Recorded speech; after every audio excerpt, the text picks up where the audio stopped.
Your children are not your children. They are the sons and daughters of life's longing for itself. They come through you, but not from you. And though they are with you, yet they belong not to you. Khalil Gibran. When I was pregnant, I was a nervous wreck.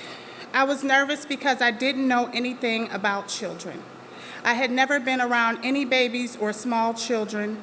I didn't know any. My brother and I were the youngest in our family. Even as a young mother, though, I knew that parenting was a great responsibility, and I was not sure if I was equipped. Before my daughter Kira was born, I read every book that the library had on pregnancy in the first year, and I read them more than once. In fact, the day she was born, I'd made a trip to the library so I could have books at home to guide me when I returned. The problem was, those books were informational, somewhat like a reference to be used for information on specific matters. I wanted to teach her empathy, fearlessness, and strength. I needed to know how to make sure she was loving, kind, thoughtful, smart, generous, and funny. I needed to know how to grow a good human. Then I remembered a plaque my mother had in our home titled, "Children Learn What They Live." It was written by Dorothy Law Nolte, and some folks identify it as a poem, but I identify it as a declaration. Let me give you a few lines. If children live with criticism, they learn to condemn.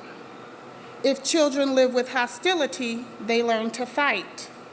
If children live with fear, they learn to be apprehensive. So I decided that I would use this as a model to grow my human. I still had a lot of anxiety around how good I was doing because I had no evidence if what I was doing was working. Then one day it happened. My daughter came out of her kindergarten classroom with a king-size Hershey bar. I asked her where she'd gotten it, and she replied in a very nonchalant manner, "My teacher." I said, "Why?"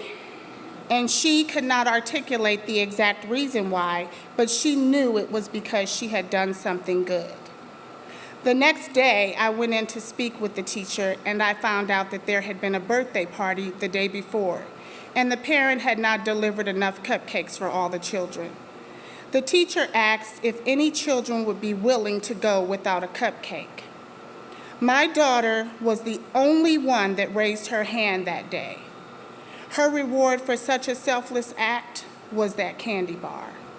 In that moment, I knew that I was on the right track, that if I stayed the course, I had a good chance of growing a good human.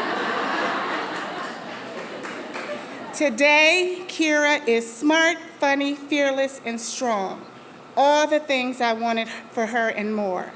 Today, I have my own declaration about how to grow a good human. If a child lives with an intentional parent, she will be a good human.